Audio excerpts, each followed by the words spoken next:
வேதாகமத்திலிருந்து இன்று ஒரு தகவல். இன்று அநேக தேவனுடைய பிள்ளைகளுக்கு அநேகர் இடறல்கள் உண்டு பண்ணுகிறார்கள். ஆலயத்துக்குள்ள இருந்து கொண்டே, கிறிஸ்தவன் என்கிற போர்வையில இருந்து கொண்டே ஜெபிக்கிறவர்களுக்கு, ஊழியம் செய்கிறவர்களுக்கு, பரிசுத்தமாய் இருக்கிறவர்களுக்கு, உண்மையாய் வாழ்கிறவர்களுக்கு நிறைய பேர் இடறல் உண்டாக்குகிறாங்க. வேதம் என்ன சொல்லுகிறது?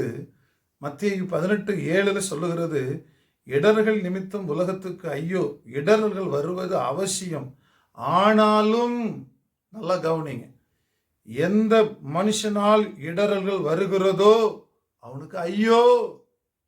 தயவு செய்து மற்றவர்களுக்கு நீங்க நன்மைக்கு ஒத்துழைங்க, மற்றவர்களை தூக்கிவிட பிரயாசப்படுங்க, மற்றவர்களுக்கு இடரலா இருக்காதுங்க. ஆண்டவர் உங்களை ஆசீர்வதிக்கட்டும். மனம் திரும்புங்க, தேவனுடைய ராஜ்யத்திற்கு ஆயத்தப்படுங்கள். கர்த்தர் உங்களை ஆசீர்வதிப்பாராக. ஆமென்.